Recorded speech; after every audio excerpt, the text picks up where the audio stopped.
Hvordan giver man egentlig skoleelever et konkret indblik i, hvordan det, de lærer i skolen, faktisk bruges ude i den virkelige verden?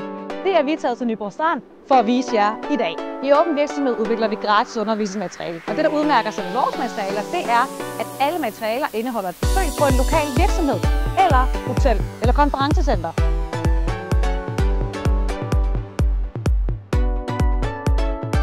Med hjælp fra personalet her på Nyborg Strand skal eleverne både tilberede en burger, de skal lave mocktails, de skal dække et bord og alle mulige andre sjove elementer. Som I også kan se herovre, så er de i fuld gang allerede. Jeres virksomhed skal være med i Åben Virksomhed for at vise de unge mennesker, hvad det er, vores branche i køkken, i restaurant, i reception faktisk kan, så vores branche også har en fremtid. Hvordan er det at lave en ting i madkundskab i forhold til at komme ud på Nyborg Strand og lave det? Meget sjovt, man kan være lidt mere sådan netop kreativ. Jeg prøver også selv at se, hvad det er. Sådan en opskrift. Og federe at prøve det rigtigt og opleve sådan noget her. Det er bare virkelig fedt.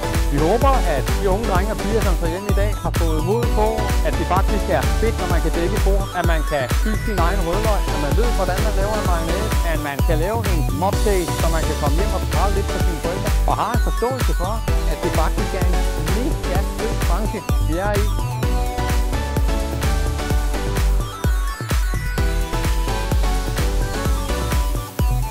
Gør som Nyborg Strand, bliv en del af Åben Virksomhed og inspirere lokale skoleelever til at tage en uddannelse inden for hotel- og restaurationsbranchen.